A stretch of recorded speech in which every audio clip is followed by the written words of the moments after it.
జగిత్యాల జిల్లా రాయికల్ పట్టణంలోని కాంగ్రెస్ వార్డు నూతన కమిటీ మరియు కార్యకర్తల సమావేశం విఎస్ ఫంక్షన్ హాల్లో ఎమ్మెల్సీ జీవన్ రెడ్డి అధ్యక్షతన నిర్వహించారు। ఈ సందర్భంగా ఎమ్మెల్సీ మాట్లాడుతూ ప్రతి కార్యకర్త నడుం బిగించాలని, గడప గడపకు కాంగ్రెస్ పార్టీని తీసుకెళ్లాలని అన్నారు।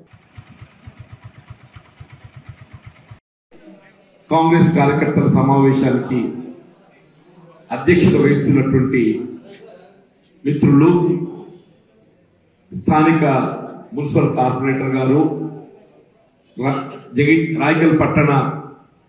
కాంగ్రెస్ అధ్యక్షులైనటువంటి మిత్రుడు సోదరుడు మేకల్ రమేష్ గారు, కార్యక్రమంలో అతిథులుగా పాల్పంచుకుంటున్న జగిత్యాల బ్లాక్ కాంగ్రెస్ సభ్యులు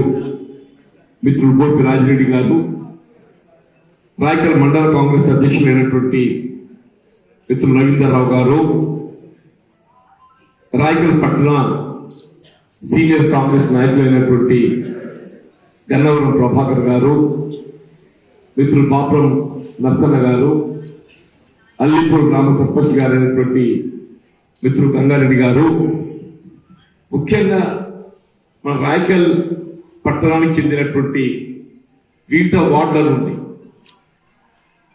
మొన్నటి మున్సిపల్ ఎన్నికల్లో పోటీలో నిలిచిన అభ్యర్థులే కానివ్వండి, వారితో పాటుగా వివిధ హోదాల్లో ఉన్నటువంటి కాంగ్రెస్ నాయకులు, కాంగ్రెస్ కార్యకర్తలు, యువజన కాంగ్రెస్ మిత్రులు, పాత్రికేయ సోదరులకు అందరికీ హృదయపూర్వకంగా నమస్కారం చెప్తూ, వాస్తవంగా వల్ల జగిత్యాల శాసనసభ నియోజకవర్గానికే మార్గదర్శకంగా నిలిచే విధంగా రాయికల్ పట్టణానికి చెందినటువంటి కాంగ్రెస్ కార్యకర్తల సమావేశాన్ని ఏర్పాటు చేసి